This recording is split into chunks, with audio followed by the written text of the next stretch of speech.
Qualquer pessoa pode se chamar César. Muitas se chamam ou são assim chamadas. Como todo mundo sabe, nome não comporta direito de exclusividade. Mas na pessoa dessa história, o nome não estava caindo bem pela simples razão de César ser uma menina.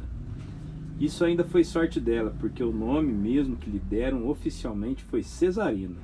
O tempo cuidou de desbastar as últimas letras do desajeitado nome. Não foi a solução ideal, mas sempre melhorou alguma coisa.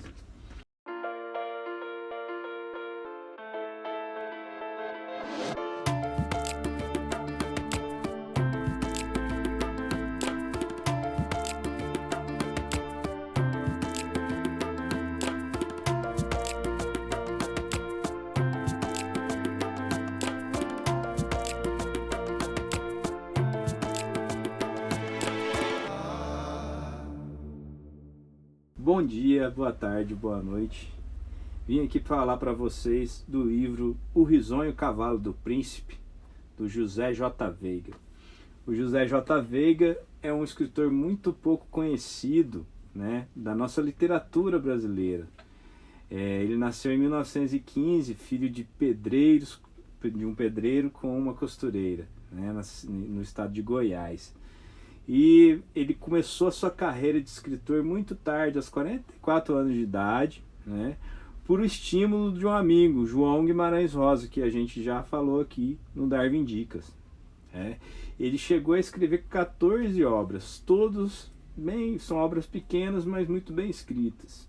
Para quem já leu Gabriel Garcia Marques, sabe que aquele mundo do Gabriel Garcia Marques é muito cativante, né? E o José J. Veiga é o representante desse tipo de literatura no Brasil, né? Ele é um representante do realismo fantástico, como ficou conhecido esse tipo de escrita, né? Bom, o livro Risonho Cavalo do Príncipe conta a história da menina César.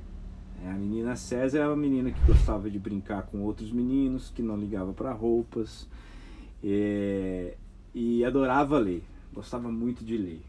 E aqui a gente vai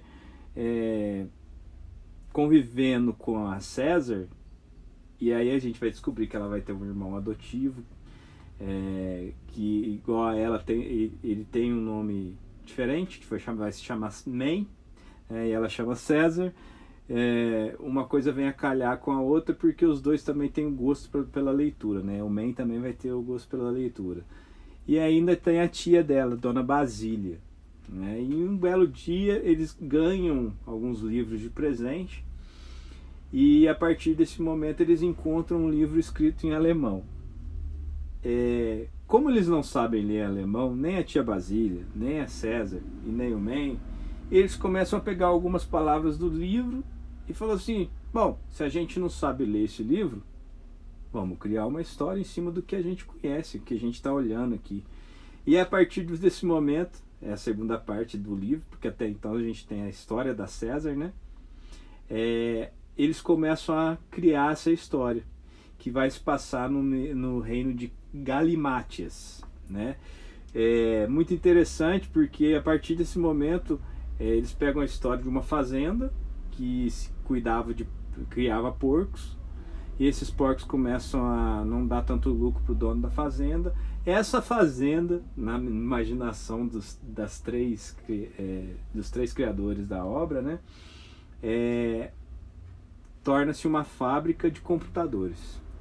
A partir desse momento, o antigo dono da fazenda, porque é o filho que faz essa fábrica na fazenda, né, vai viajar para a Etiópia e conhecer um reino perdido. E aí você tem uma bela história sendo contada e criada. É um livro muito gostoso de ler, você lê ele em um dia também. Ele tem cerca de 120 páginas. Vale muito a pena conhecer esse cara, o José J. Veiga. Uma curiosidade sobre o nome dele: José J. Veiga foi porque ele pediu a sugestão de como ele deveria assinar os livros dele para o Guimarães Rosa. E não sei se vocês sabem, o Guimarães Rosa adorava numerologia, ocultismo, várias coisas obscurantistas, né, que a gente fala. E aí ele fez o cálculo, né, da numerologia do nome do José J. Veiga, e falou assim, você tem que assinar José J. Veiga. E aí, a partir desse momento, ele assina como José J. Veiga.